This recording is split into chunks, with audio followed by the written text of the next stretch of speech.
is what my hair looks like after I take off the baseball cap. So it's a day-long commitment. I like this Put it little on. straggler. Emma said I look really hot. Just she said I look Oh really good. no, you can't show me. Oh wait, well now we both get to show our true selves. Guys, I didn't film the intro. Hi, my name's Orlando. I like lifting heavy things. I like running around. I like cooking. Welcome to the mini cut.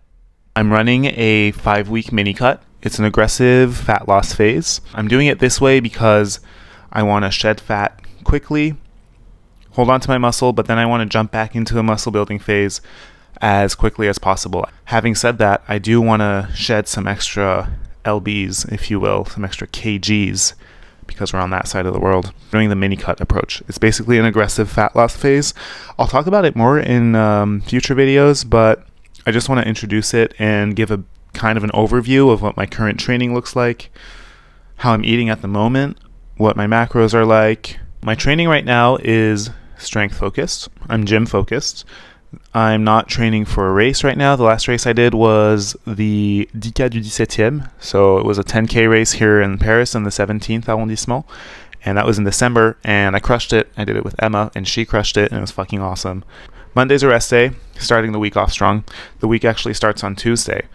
Upper body in the morning, preferably. Then I've been doing speed work sometimes, but I'm thinking of just only doing easy runs and doing strides at the end of some easy runs, because the speed work has just been bad quality. I'm cutting, speed work and cutting I don't think really go together. I'm kind of just making this like up sort of as I go and seeing what other people do, seeing what works for me. So the speed work has just kind of sucked recently because I'm not like glycogened up to the gills is what I've been calling it. I think that's why I'm in a caloric deficit. For now, Tuesday is kind of a speed work day or easy run with strides at the end. I'm gonna go run in the rain. I scheduled an 8 times 400 meters. Felt like shit last time. Did upper body this morning. Pretty good. I'm feeling the cut though. Kind of low energy and stuff. So we'll see. We'll see how this run feels. I was feeling sick last week. Legs are sort of okay. Let's try it out. Okay, so that was kind of fun. Honestly, it was a little bit fun. I'm drenched. I feel like I went for a swim. It was cold though. Holy goddamn. There's like steam coming off of me because I don't know. Maybe I'm just boiling alive. Maybe. Wednesday, lower body. Thursday, easy run on the longer-ish sides. Friday is another double training day. Upper body in the morning. Possibly my favorite. No, I like hitting legs too. It's just upper body feels so much more chill. And I do push, but like if you do legs, there's legs and then there's upper body. It's not the same. This is one of my gym outfits that I call Adam Sandler fits. Can you hear the garbage bags? Can you hear the garbage trucks? It's not. Yeah, anyway. Saturday is lower body. Deadlift Saturday. And then Sunday long run. So that's what the week of training looks like right now.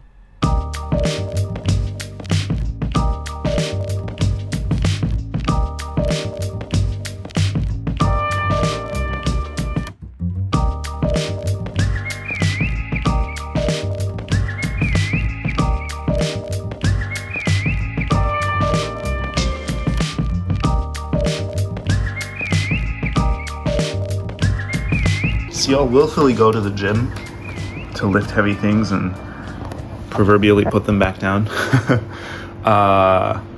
But this is the bane of my existence.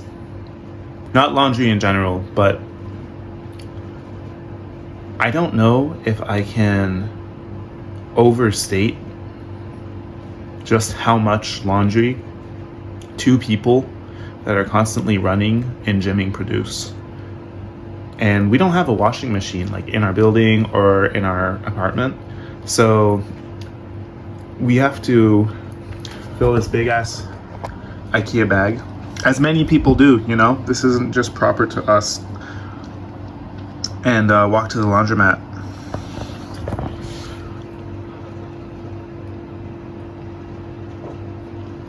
I'll get through this. I will weather this storm. I believe in myself. I have this thing that I go to. I always do this. I don't want that to be a thing. It's weird. It's not good. We are off to the gym. Shocking. We're gonna do legs. The pre-gym dance. All right, let's get into it. Get into it, yeah.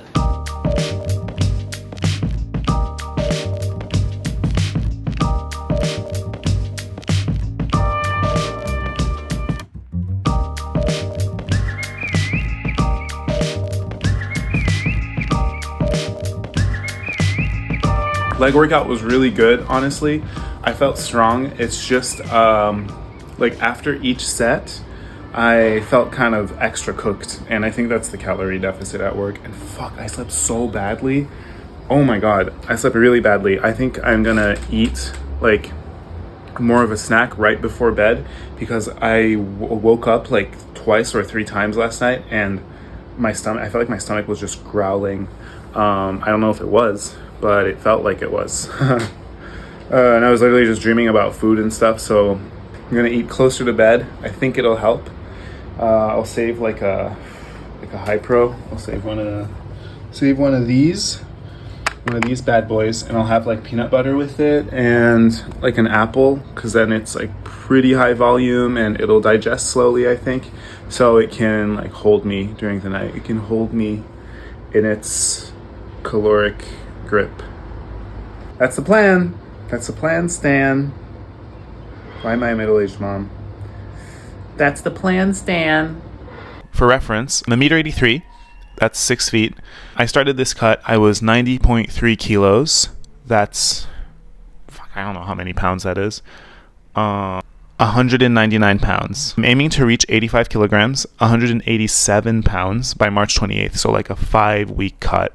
I was kind of stuck in this mindset that you had to do a longer term, like months long fat loss phase in order to actually have it be effective. But so far I feel like it's been effective, and I've found some different testimonials on YouTube and stuff where people have done this. And I say people, but the big caveat is that it's people with training experience who are lifting weights consistently, who have been lifting weights consistently like for a long time, who eat their protein. It's not just someone who has been spending a lot of their time like sitting on a chair, perhaps much like this one, but never going to the gym and anything, and then just drastically slashing their calories, no real plan in mind, and then at the end of it they just start eating back everything. Like this is a lot more structured, and I have a plan in place for after the cut for like maintaining. Currently on this cut, so my maintenance is 3,000 calories when I start this cut.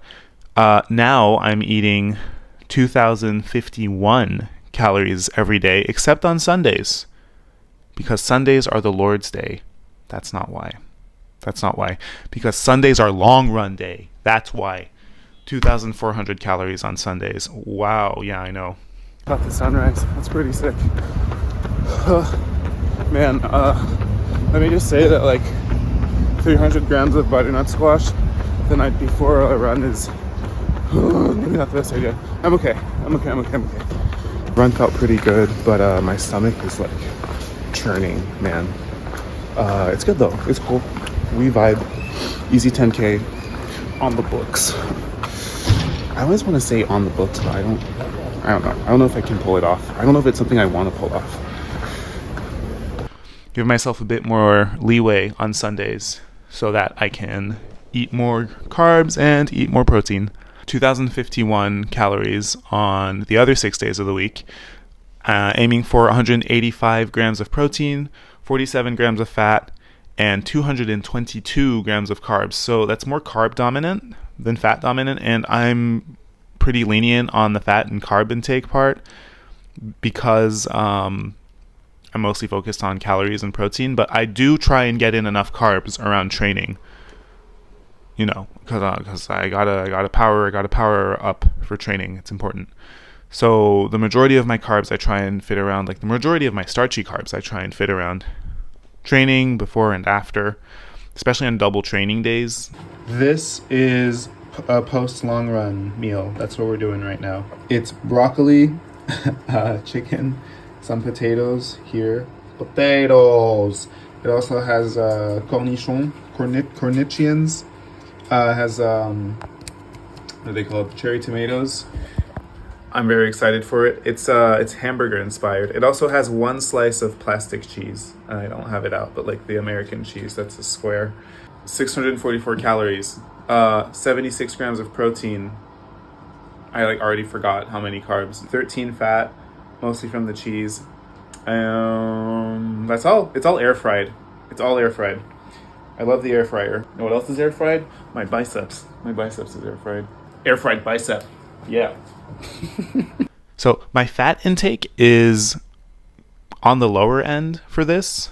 So on a caloric intake that's this low, I don't know that I'm meeting my minimum fat intake every day, but because it's so short, I'm not too worried about that at all. I'm actually not worried about it. I'm going to get an omega-3 supplement just to make sure I'm getting healthy fats in. When I'm eating at maintenance, I don't pay attention to fat intake because, I mean, it gets met kind of by default just by adding a bit of olive oil here and having a bit of chicken there. I eat other things than chicken. It's not true, I don't. So a day of eating for me right now. So I train early in the morning generally. So I need to power up with some carbs in the morning. It works. That's what works. That's what works for me. So my pre-workout of sorts, and I don't do caffeine. I simply don't. I don't do caffeine. I don't drink pre-workout. I don't drink coffee. So my pre-workout is generally carbs and like electrolytes of some kind. It just helps me feel hydrated and like, energized. So pre-workout meal is generally oats and peanut butter, or I've been having a Nature Valley sometimes before runs, but I've mostly been doing oats right now because I want to feel a bit fuller. Or I'll do sugar-free syrup and like rice cakes and peanut butter, but I've been trying that a bit more, but I've mostly been doing the oats and peanut butter thing. Post-workout, I'll do a yogurt bowl. I'm really big on skyr. I eat that every day. Emma eats it every day. We go through skyr like no other. So post-workout is often a yogurt bowl with fruit, or sometimes a bit of extra carb, maybe in the form of honey, or Weetabix crispy minis. Those are insane. Wait. Do yourself a favor and try these. These are so good. Weetabix crispy minis. I haven't been eating nearly as many of them as I do when I'm maintaining because, I mean, they're not that high volume for what they are, but they're like the same macros as oatmeal. They're great. Anyway, I do vouch for those. I'll stop talking about them, but they're so good. Get them. Lunch has been essentially a giant salad with chicken. I've been doing this taco salad a lot of the time. I think I'm going to start having these like soups more often and just throwing a bunch of vegetables and lean protein in them. For snacks, I've been having high pros all day, every day. I invented this rice cake with samouraï léger, light cream cheese, and like honey or sugar-free syrup on it. It's very good and like surprisingly filling for what it is. I want to get this sugar-free Jell-O. We don't have that in France. I did find a website that has it. You know, I miss the blue flavored Jell-O in the US. Like just like the really artificial tasting one. I did find sugar-free Jell-O here, but it's like strawberry flavored and like fruity and actually flavored like a fruit. It's fine. It's fine. It's better than nothing. I'm happy to have it, but I do miss the like really synthetic, like, you know, that one. Anyway, what's up? It's really sunny outside. I keep saying it's not sunny in Paris ever, and it's true, it's never sunny, but it has been kind of lately, so I'll take it. I'm super happy about this. Very happy about this. Keep it up. Thank you, son.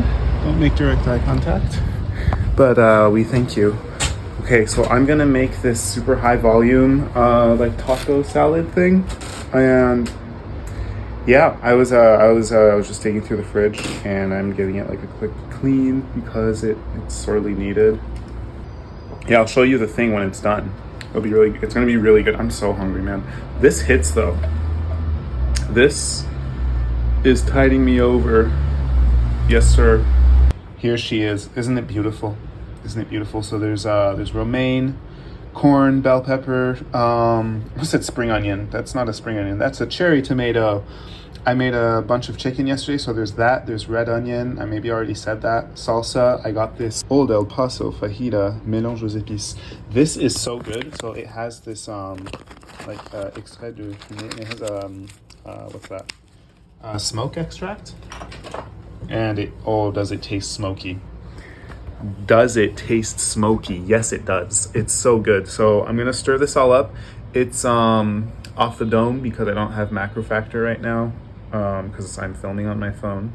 I'm not cooking it, although it is in a pan. We don't have a bowl big enough to mix this ginormous salad in, so I'm mixing it in a pan. I'm gonna mix it in my stomach next, if you know what I mean.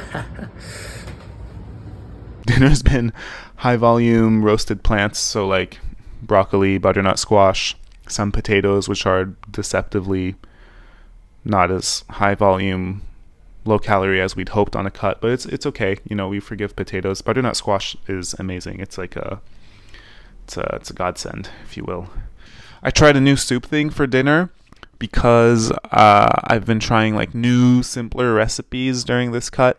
Usually I tend to make these elaborate kind of actual recipes as opposed to like, you know, your traditional like rice, chicken, broccoli kind of bro meal. Nothing against that. On the contrary, stick with me until the end of this thought. You'll see what I mean. Usually I gravitate towards these more complicated meals and stuff, but during this cut I've been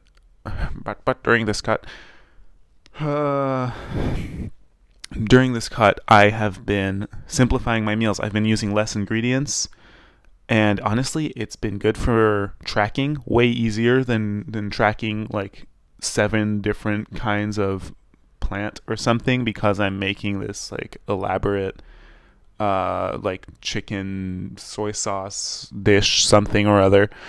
So like it's like 5 ingredient meals, which for me is a big deal because they're usually like 15 ingredient meals, right? But for tracking, it makes it a lot easier, and it's honestly just simplified it for me because I get so involved in the cooking process, but then I like overwhelm myself basically. You know, I know how to make this taste better, so I'm gonna slow cook the onions for like longer, and then they'll be caramelized, and it's gonna be so good. And then I'm gonna add a tiny bit of butter, but not too much butter, just a bit to make it like kind of creamy, and it's gonna have that hint of sweetness from it. And I'm like, oh, you know what would really like elevate this? Like this like dash of like white wine. What if I did that on the cut? I'm not doing any of that. It's been simple. It's been air fried everything. Potatoes, broccoli, chicken, you name it. Air fried everything. Air fried bicep. Yeah. And my seasoning has been salt and like reduced sugar ketchup. I'll show you. This has been the extent of my cooking on this cut, mostly, and I'm happy about that. It's been a nice little mental break. That's a new bottle because we're almost through the bottle that we had because we've been eating so much of it, and I'm proud of that. And I've been keeping space for a pre-bed snack because I've noticed that I sleep better when my stomach isn't growling, and then I don't wake up like 3 times in the night dreaming of food. I still dream of food, but at least I don't wake up when I have a pre-bed snack. It's that great time of the day where I get to eat dinner. This is super original. It's unlike anything I've been having lately. It's not. It's the same as everything I've been having lately, but I'm happy to have it, and it's really good. Like 450 grams of broccoli, that's before I air fried it. It's 100 grams of butternut squash after air frying it. I did the whole like conversion, weighing it raw first because I needed to know how much volume loss was happening in the air fryer because I was actually eating way too much of it accidentally because it shrunk so much. Anyway, it's okay now. It's 100-ish grams of beef. Emma's gonna go on a run. Yeah, Emma's running. That's where she runs. This is her treadmill right here. Yeah, she's running on the treadmill. That is the mini cut at the moment. That's what we're working with. Here's the sunset. That's the video. That's the introduction to the mini cut. I'll be talking about it more in coming videos in the coming weeks. Thank you for listening. I will see you in the next one, and I will keep talking about food and lifting things and running around and everything related to it. Bye.